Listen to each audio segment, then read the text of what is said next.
If you are facing problems like RDR2 not launching or crashing after some times, so make sure to watch this video till the end because the unknown error discussed in the very end of this video. So you download the game from FitGirl and install it, and after that you have to run it on your PC. But when you have to play it, it didn't launch or crash after some time. When this game is available on FitGirl Repack, the people starting to complaining some issues like crashing or other errors they are facing in the game. There are some general precautions you have to make sure you do to your PC because these games are not really safe for your PCs. So you have to turn off your Windows Defender or firewall, because if you don't turn these things off, it will take your game files and your game didn't work fine or crash. All these things can happen to you because of these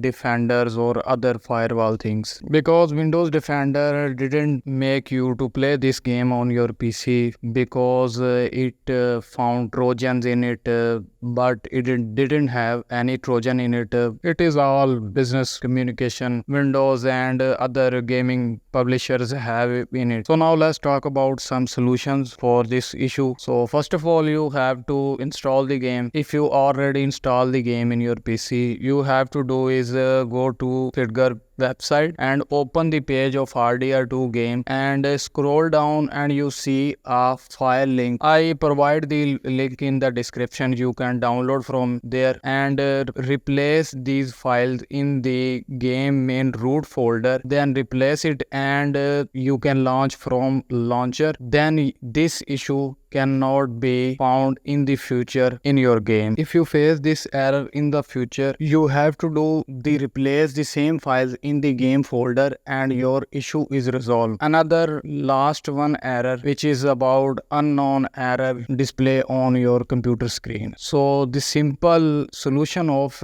that error is you have to connect any audio device to your PC and your issue is resolved and your game is ready to launch. So hope you like the video. Subscribe to the channel. I hope to see you in my next one.